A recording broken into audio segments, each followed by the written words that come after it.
You know what I think a lot of people want to do that day? Is punch a Ute in the face. And our next guest is actually going to do that. Bryan Kehl's here. Bryan Kehl.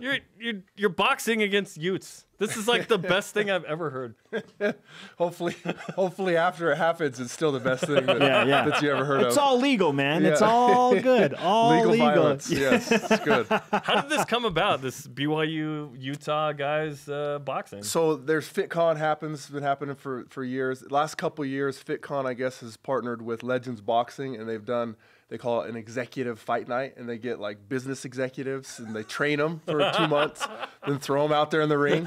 So they've done it the last 2 years, and this year someone got the genius idea, let's do a Holy War component, get some former football players from the Utes and the Cougars, and so some guys asked if I would do it, and it sounded fun when they first posed it, and then they mentioned that it came with two months of free training that I've always wanted to do the training anyway. So I was like, oh, I'm in. I'll do it. Yeah. That's awesome. So that's how it happened. What's the typical training session like for you? With this boxing? Yeah. So they're usually an hour, and it's really high intensity. You switch back and forth from the bags, and you go, you do floor routines, you do running, and you get your whole Rocky Creed, the whole cue the training montage music, and it's great.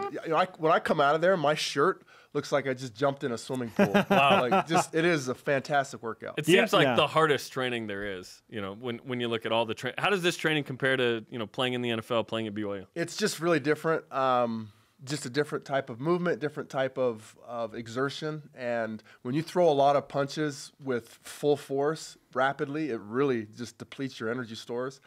And so this fight that I'm doing, it's 3 1-minute rounds, which sounds like nothing. Oh, no, that's forever. It's forever. Yeah. Like the first time I sparred and, the bell rings and we're going and, 30 seconds went by and I'm over there in the corner just gassed. So that's actually the biggest thing I've been working on is my wind, because I figure I'm a proud guy. I got a lot on the line here. I don't want to lose.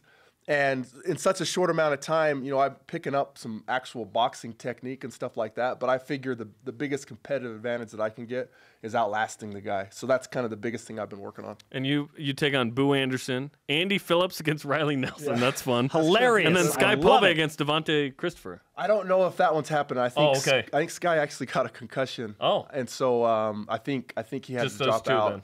So I think they got somebody else to replace Sky, but yeah, it's Andy against Riley. I actually sparred with Riley. And tough guy, dude. I was really impressed. Was it gritty?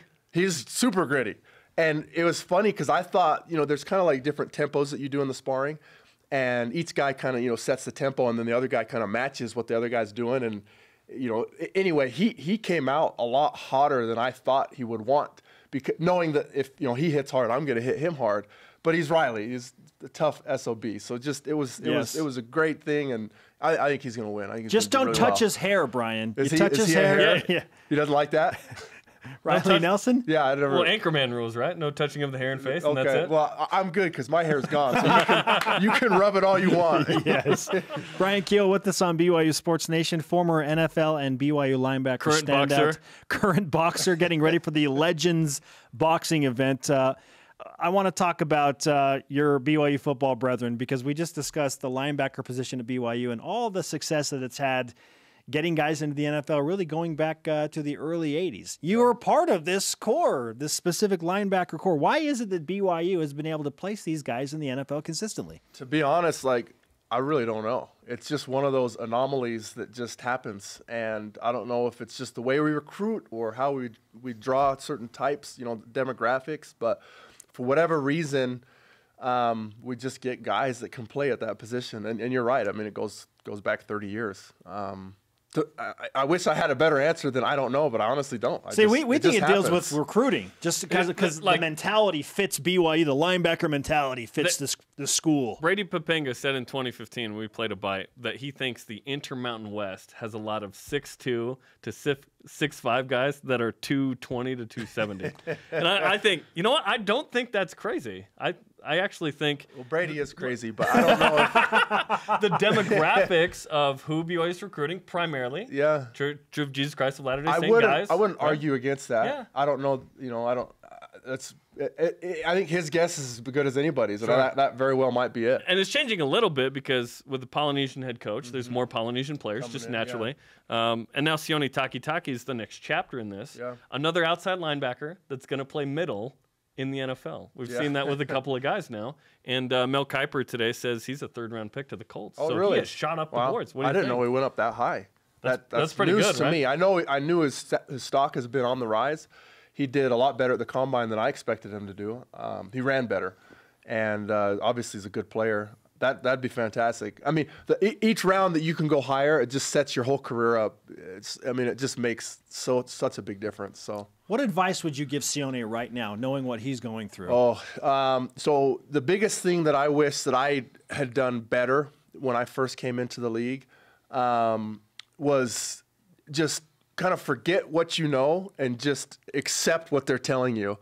And, being a smarter guy, and you just kind of, you get this, well, I know better, and I know how I play, and I know what's good for me. And I look back at the early days of my career, and there's some things that I wish I would have done more. And one of them was just kind of forget the way that I played and play the way they want you to play. And if I figured it out, but it took me too long. If I would have figured that out sooner, the early part of my career would have trajected better, and I think my whole career would have been better. How you feeling about BYU football right now? Coming off of 7-6, Zach Wilson kind of giving people some hope. Yeah. Utah first game, tough first 4. It's this is maybe the best schedule that we've had, maybe ever. Definitely the best home schedule we've ever had. Ever, yes. Yeah, and so it's really exciting. Fantastic signal caller. Guy's just a gamer, and so tons of hope because of what he's, especially the way he ended the season in that bowl game. And so I don't have, my expectations aren't through the roof, but my hope is through the roof. Unfortunately, like that Utah game, just that's why my expectations are tempered. But I have all sorts of hope, and I'm jealous. I'm so jealous. I would kill for this schedule as a player. Would you punch a Ute in the face? I would punch all the Utes in the face. Yes. Yeah. Okay, so while we look at what BYU is bringing back, specific at the linebacker position, Zane Anderson, Isaiah Kafusi, both coming up season-ending injuries and surgeries, but a lot of people are excited about what those guys can do because we have seen it. How do you feel about those two leading the charge at the linebacker core? Yeah, really good players, really athletic, which kind of fits what BYU's had, super athletic. That's the thing, you talk about the size, but the linebackers we've had have been super athletic, and those two guys are certainly fit the bill. Lots of potential with Zane. Obviously, he's super fast.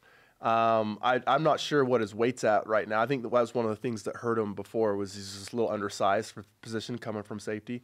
But super good football player and natural. And then Kafusi, he's a fellow Brighton Bengal, good dude. Most improved player last year on the team. Oh, he came from, well, in my opinion, from nowhere to somebody significant. And not even significant. I mean, he was a game changer. And I honestly, I think if either him or other Kafusi doesn't get hurt, or especially both, in that Utah game, I think we hold on to win, in that game. It really hurt our defense losing those guys.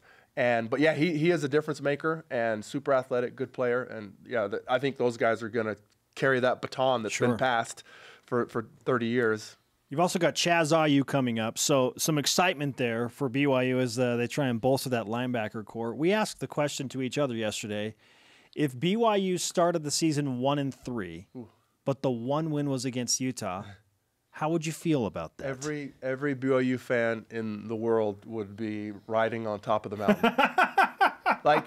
I've said this before, like for a decade, I was the guy that was like, beating Utah is important, but it's not everything. I'd rather win 10 games and lose to Utah than lose all the games and beat Utah. I've said that forever, right?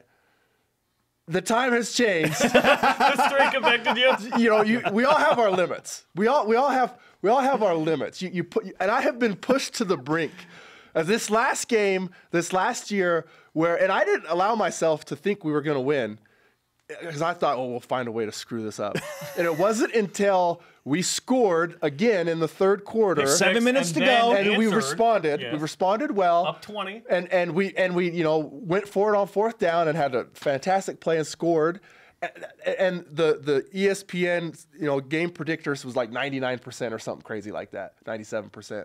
victory for BYU. It was at that point that I said, we got this. Maybe this is the year. Oh, and it just crushed my soul.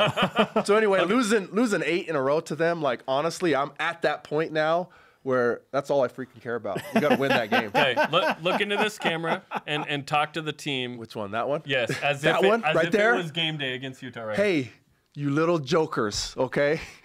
This is what I want to tell you. And someone pointed this out, and this like breaks my heart. This crushes my soul. There is a whole generation of BYU fan that is young that has never seen a victory over Utah. That is a tragedy for these kids. And I want you guys to fix it. I wish I could do it. I can't. I'm old. I'm a has-been. I'm done. You guys can fix it. Game 1. Let's do it.